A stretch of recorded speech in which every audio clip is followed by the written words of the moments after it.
is up, my friends? American Horror Story 1984 is just getting better, and better with each episode. So, in the previous episode, we finally realized that Richard Ramirez is actually being brought to life by the devil himself, and we see that being more explained, sort of, in this new episode. So, in the latest episode, we find out that Nurse Rita's obsession with serial killers has to do with her father being one himself, and she just wants to explain why he did what he did, because he took his own life before any of that could ever happen. We also come to find out that Margaret is trying to kill everybody in the camp, and she kills Chet and leaves him to be drowned. Brooke finally realizes that Montana is trying to kill her because of her brother's death, which she blames Brooke on, and by the end of it we see Dawn come and the campers very happy to be here at camp, only to find Brooke kill Montana in self-defense, of course, and Brooke is pretty much blamed for every single other murder that happened during that night. Margaret says that she just went crazy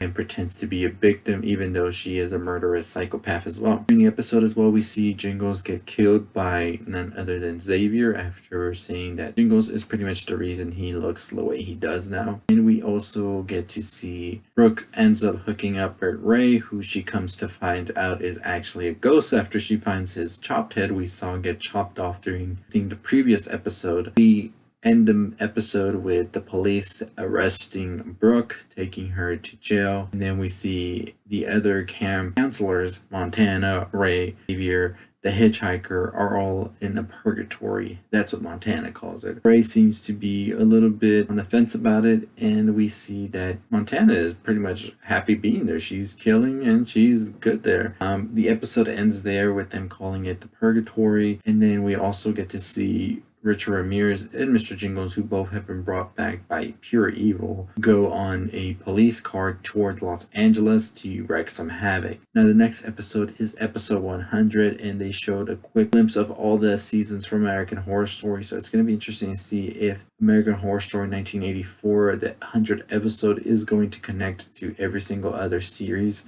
and what that could possibly mean. I mean, with Purgatory, Hotel, Murder House, it seems that it all connects in some way. And I mean, we already had Apocalypse sort of connect a lot of the other seasons, such as Murder House and Coven, especially. To see exactly where 1984 fits in all of that, it's going to be interesting, and I hope we actually get something of that in the next episode. Twists and turns, of course, as we know with American Horror Story, lead all the way up to the end. We have 5 more episodes, so there's a ton more stuff to come, but I'm pretty sure we're going to have to deal with Margaret getting, like, we're going to find out by the end of the episode, like, not just, like, we already know Margaret's a fucking killer, but I'm talking about the rest of the people in the show are going to find out.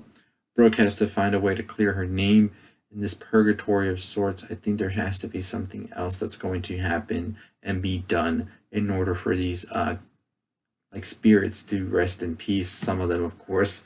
But yeah, it's going to be an interesting next few episodes. We have 5 left. We have the 100th episode coming up as the next episode, and it's going to be interesting. We see in that 100 episode preview that Xavier and Montana are just killing people now, and I'm wondering if these are people from present time now, or if we're going to be switching time again. Yeah, I'm pretty interested in all of that. Also, what are Richard Ramirez and Mr. Jingles' plans going to Los Angeles? Are they going after Brooke, or what is it? That's going to be something that's going to be interesting to see as well. I have a video where I talk about the next episode of my theories on how this purgatory and everything else might connect to the rest of American Horror Story. But it's going to be interesting to see exactly what also happened to Margaret, what happened to Nurse Rita, or Dee Dee, I should say now, and as well as Brooke. How is this all going to be played out? And I mean, people know that Mr. Jingles escaped, so why wouldn't they just say Mr. Jingles maybe had something to do with this as well? So yeah, I'm pretty interested in seeing where exactly all of this is going to take place, but none other than Purgatory, that is what Camp Redwood is. Camp Redwood is the purgatory that explains why the hiker couldn't leave it, and he was just always stuck to there. But it's interesting that they are the only ones there, so I think this hiker or the council or whatever has something else.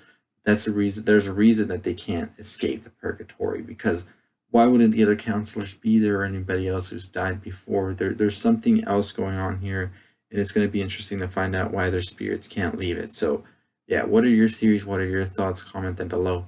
If you haven't already subscribed to the channel, what are you waiting for? 13 nights of Halloween videos coming. I have a couple of videos coming out for you. Train to Busan, Little Monsters, Countdown, Lake Mungo, and so many more. So if you haven't already subscribed to the channel, hit that like, comment, share, all that good stuff. I do weekly videos on American Horror Story, just recapping, giving my thoughts on the episode. So if you want all of that, make sure you subscribe, share, all that good stuff, and let's get to 10,000 subscribers.